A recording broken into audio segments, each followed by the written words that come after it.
How do you teach someone to play your game in an effective way? How do you make it engaging and comprehensible? And is it possible to organically weave a controlled environment into the story and setting without making it feel forced or disconnected from the rest of the game? These are all questions devs have been dealing with since the dawn of gaming, and the solutions differ from genre to genre and changed as technology progressed. For the first Zelda game ever made, the solution was, well, you write a freaking novel. Take all the information a player needs to know, including the overworld map, controls, enemy and item catalogs, and even the bulk of the story, and slap it into a booklet provided with the cartridge. It's about as old school as it gets, and not many games still do it this way. But honestly, I think it still has its charm. As for the game itself, the player was given exactly one screen to get to grips with the controls before being confronted by enemies. 2 if you count the cave where Link obtains the first sword. But there was nothing restricting you from venturing into Hyrule proper without it, and a swordless run has in fact been a self-imposed challenge for seasoned Zelda veterans for a very long time, as if the game wasn't hard enough already.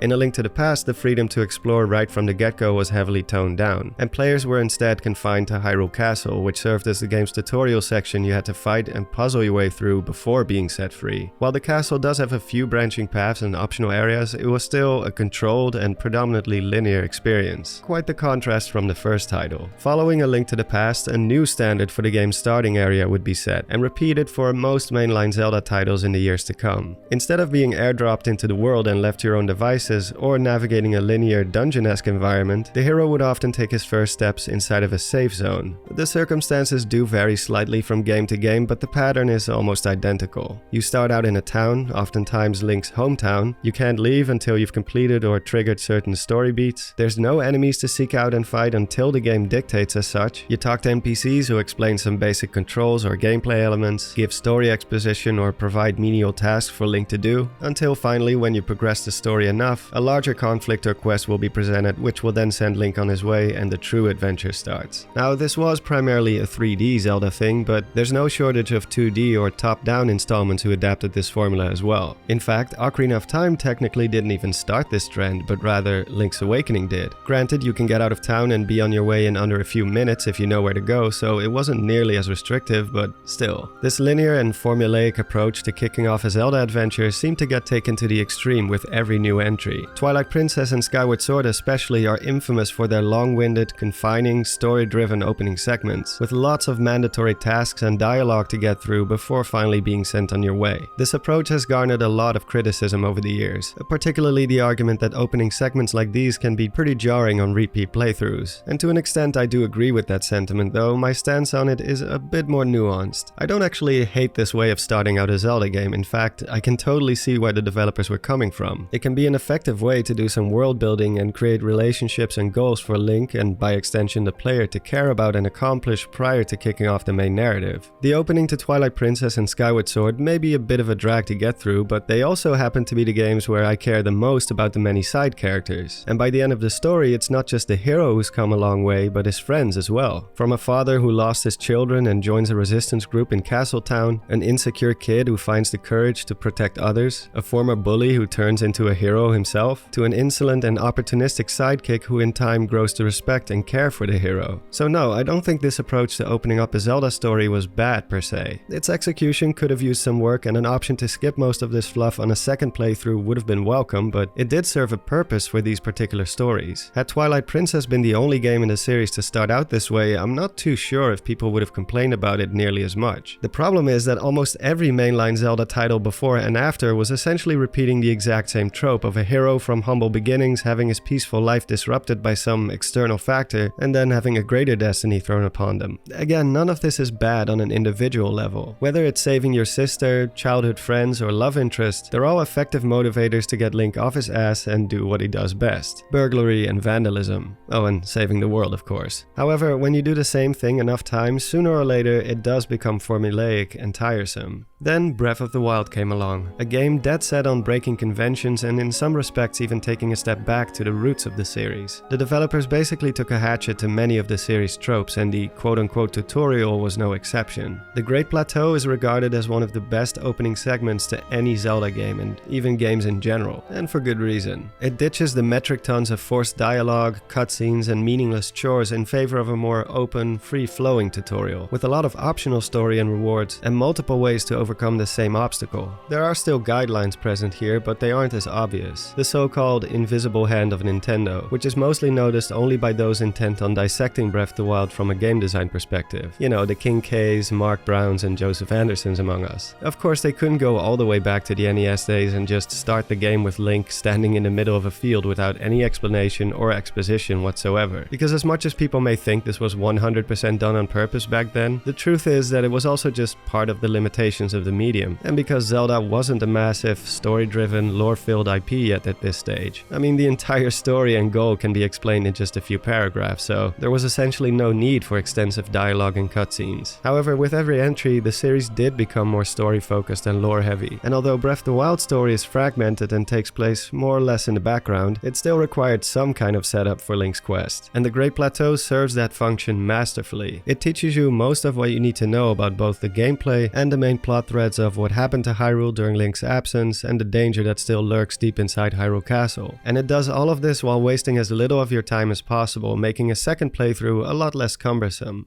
Upon exiting the Shrine of Resurrection and stepping onto the Great Plateau, there's only 4 mandatory dialogue exchanges, all of which are brief, and a total of 3 noteworthy cutscenes which are all skippable even when viewing them for the first time. Anything else is either completely optional or shows up as a prompt which barely interrupts the gameplay, which is in stark contrast to previous titles like The Wind Waker and Twilight Princess, where you were essentially locked into obligatory weapon tutorials. The best aspect of the Great Plateau by far is just how vast and non-restrictive it is. Sure, you are technically still in a controlled environment, barred from the rest of the map, but it's kinda hard to complain about being confined to one area when said area is roughly about the same size as the entire world map of Ocarina of Time. As many have pointed out in the past, the cleverness of the plateau lies in the fact that it's basically a miniature version of larger Hyrule. It does still leave room for surprises, but it covers all the basics. Enemy camps, natural hazards, the effects of extreme temperature, using the environment to your advantage, hunting, gathering and cooking, steep cliffs teaching you about stamina management, it's all here. The plateau also mirrors the quest to free the divine beasts, albeit on a smaller scale. After talking to Impa, you get the option to seek out 4 points on the map where the beasts are located in any order you please. On the plateau, after talking to the old man, there are 4 shrines which can be tackled in any order too. Out of the 4 beasts, Vah Ruta is purposely positioned to be closest to Link's current position, and it's clear that the Zelda team accounted for the fact that most people will likely go here first, because the road to Zora's domain features some of the weakest enemy types. Likewise, the closest of the 4 shrines also happens to be the easiest to get to with barely any resistance, while the road to the other 3 are more treacherous and present their own unique challenges. Still, you can completely ignore the intended path which the devs accounted for, as the old man will always show up at whichever shrine you tackle first. Another, more subtle thing the plateau does is it teaches you how Hyrule is meant to be explored, even if you don't realize it. For example, moments before Zelda tells Link to head for the point marked on the map, the old man draws your attention to the ruins of the Temple of Time. He doesn't say you have to go there, he just points it out to you like, hey, look at these old ruins, aren't they cool? Wink wink. So right away you have 2 points of interest, one with an objective marker and one without it, which only stands out visually. If you shoot straight for the objective, you'll encounter a bit more hardship than you would have if you checked out the temple first. All the enemies up to this point have been singular, one-on-one encounters wielding sticks and clubs only, but the road to the Sheikah Tower will set you on a collision course with the first enemy groups, as well as the first projectile wielding and shield carrying enemies, which for a novice player could be a problem. However, if you visited and properly explored the Temple of Time first, you would have been rewarded with better armor, a sword, and 1 or 2 bows and some arrows, making the enemy encounters on the path to the objective significantly easier to deal with. It lets you know purely through the world design that it's okay and even recommended not to blindly follow objective markers and instead venture off the beaten path, as you'll be rewarded for your curiosity. And that's basically Breath of the Wild in a nutshell, right? You aim for a specific goal, and on the way there you get distracted by a million different things, and before you know it, hours have passed and you're not even close to that initial goal you set out to accomplish. So yeah, suffice to say, the Great Plateau is a masterclass in game design, and I will never get tired of exploring it and analyzing all of its intricacies. It stands tall as my favorite opening to any open world game I've ever played so far, and I've got quite a few under my belt by this point.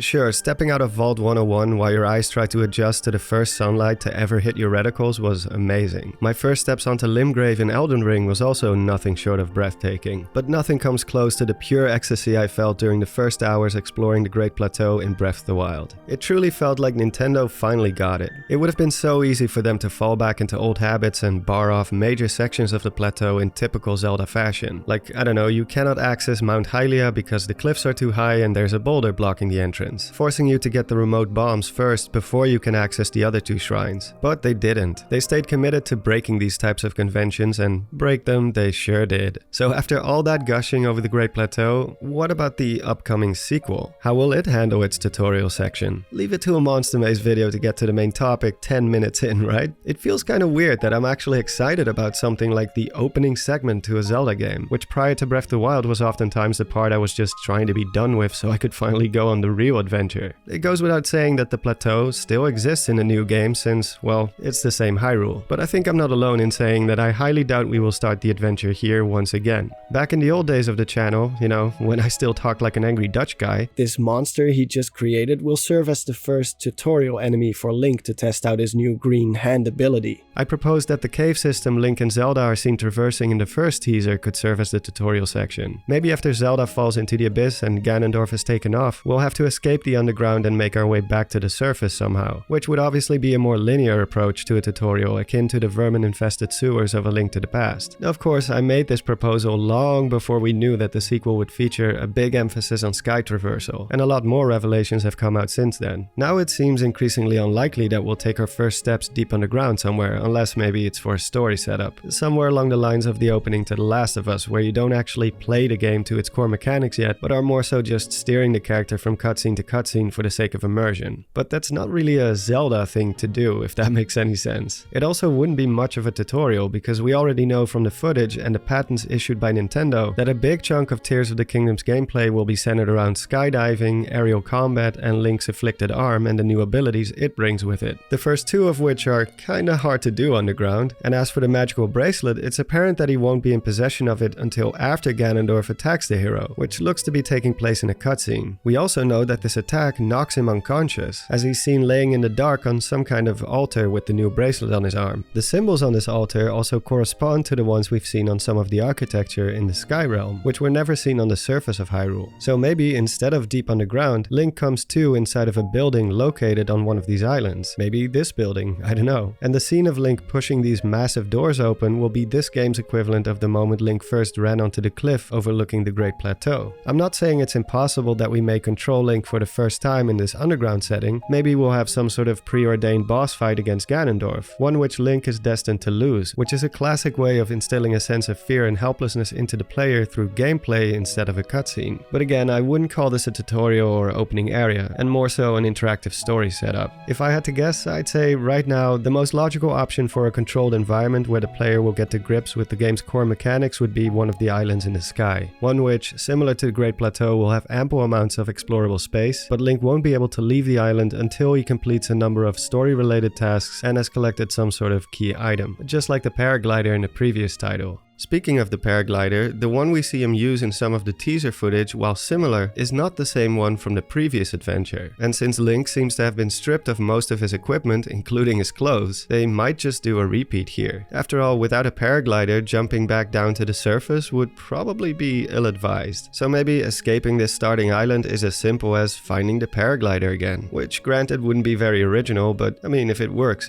right? In the latest teaser, we can actually see a large island or island group that looks big enough to serve as an opening area. It's difficult to determine its exact size given the perspective and lack of reference, but it looks like it could be about the same size as the Great Plateau, if not bigger. The idea of Link being stranded on a large island in the sky after being injured by Malus and then having to look for a way down seems like a pretty fitting introduction to me. After all, the sky is the big new addition to this iteration of Hyrule, and since we've spent so much time on the surface in Breath of the Wild already, it just wouldn't make a lot of sense to me to start the game down here again.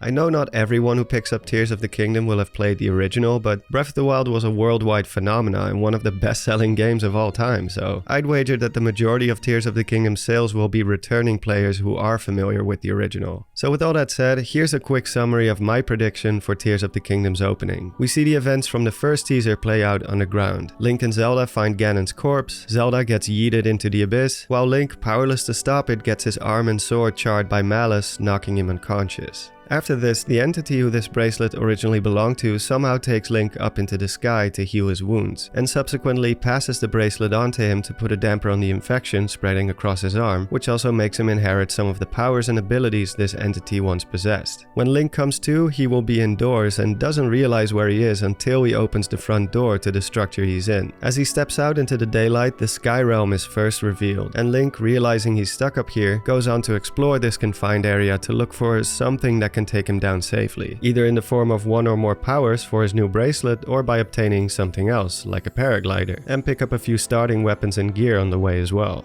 As for why he would want to go back to the surface as soon as possible, we of course don't know for sure, but I can imagine that he'd want to inform his friends on the surface of what happened down in the cave with Ganondorf and such. After all, Link and Zelda were alone on this quest as far as we know, and Zelda disappeared and Link was knocked out, so it's likely that at this stage nobody except Link and Ganondorf know what happened to Zelda. While stuck up here, Link will also fight his first grounded enemies, either on the island itself or inside one of the many buildings seen scattered about, which may act as mini dungeons of sorts that house the things he needs to get back down to Hyrule. Like with the Great Plateau, once he finds what he needs, Link will finally be able to jump down safely and leave the tutorial area. The fall back down to the surface is a long and extensive one, which may take a couple of minutes, and would be a perfect opportunity to instruct the player on the new skydiving mechanics like controlling your direction and changing poses. They may even want to introduce the first airborne enemies on the way down and teach you about aerial combat, like how to use the bow in freefall, which we know from the patents will be a new gameplay addition as well. Finally, the hero will reach the surface, back in familiar territory, and from here, well,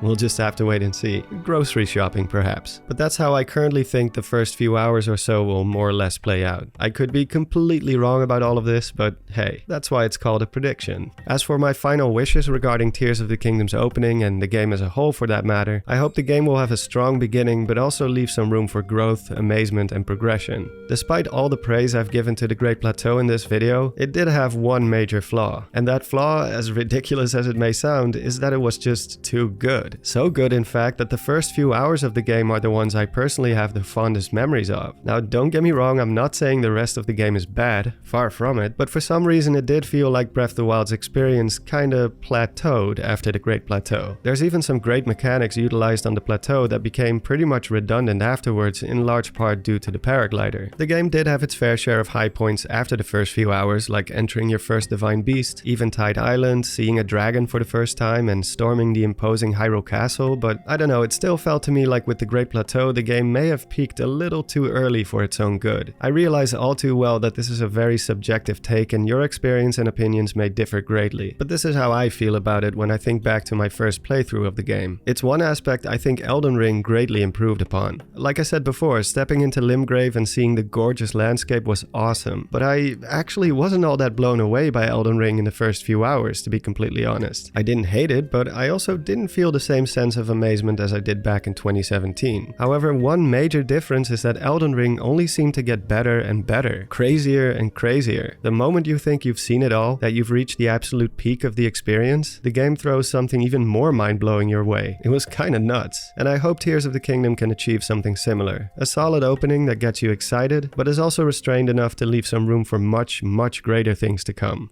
And that concludes today's video. Thank you so much as always for watching. I feel like I can never say it enough. You guys showing up time and time again really makes my day. The road to Tears of the Kingdom has been a long one, but our patience will finally pay off very soon. A special thanks to my mods, Discord community, Patreons, and channel members, and I hope to see you in the next video. This is Dawn signing off, and have a good one.